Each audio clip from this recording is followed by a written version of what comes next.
Kegiatan pada hari ini ya dalam rangka HUT Bayangkara ke-77, Bapak Kapolri, Bapak Kapolda memerintahkan untuk melaksanakan bakti sosial, yang dimana bakti sosial tersebut dilaksanakan kemarin serentak seluruh Indonesia, tapi berkelanjutan. Jadi ini kelanjutan dari bakti sosial sebelumnya yang selalu serentak. Tujuan bakti sosialnya adalah meringankan beban sedikit masyarakat, Pak Kecil, ya, meringankan beban sedikit masyarakat supaya nanti masyarakat mau haji lagi nih ya, agak kurang beban ya. Kita ketahui juga ekonomi lagi tidak baik-baik saja lah, tidak baik-baik saja ya. Mudah-mudahan bantuan ini bisa meringankan beban sedikit aja masyarakat. Dan ini juga dalam rangka HUT Bayangkara. Jadi di Bayangkara itu ada bakti sosial, bakti kesehatan, kemudian bakti lainnya.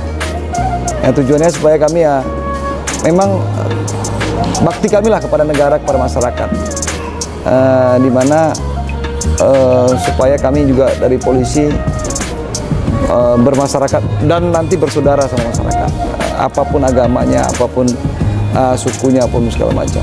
Itulah tujuan dari kami ini, dan supaya lebih dekat masyarakat. Dari Pak TNI, Pak Polri juga semuanya bersatu padu, Pak Kecil, ya, untuk bagaimana membangun negara ini. Itulah tujuannya. Dan mudah-mudahan di Bayangkara ke-77 ini kami dari Polri, Polres Timur khususnya, lebih lagi nanti bisa membantu masyarakat, melayani masyarakat dan meringankan masyarakat. Itu saja. Terima kasih. Mungkin Pak Kecil ada tambahan. Assalamualaikum warahmatullahi wabarakatuh. Terima kasih kepada Bapak Kapolri, Bapak Kapolres, dan Bapak Kapolsek, Kapolda, dan Kapolda, dan Bapak Koramil yang sudah mengadakan acara bakti sosial untuk Kampung Pelalu, Kecamatan Sipauling, Kabupaten Aceh Timur. Ini saya selaku Wisik Kampung Pelalu mengucapkan ribuan terima kasih atas kebaikan bapak-bapak yang sudah jauh-jauh hari mempersiapkan untuk membantu warga kami yang ada di Kampung Pelalu.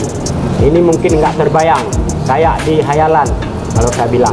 Tapi Allah mentakdirkan hari ini, alhamdulillah, sedikitnya kayak Bapak Kapolres bilang tadi, walaupun nggak banyak, tapi ini menurut saya berkah karena di depannya Hari Raya Kurban. Harapan kami kepada Bapak Kapolri, mungkin Kapolres, ayo kita bangun Indonesia yang lebih maju, yang lebih bermartabat di mata dunia.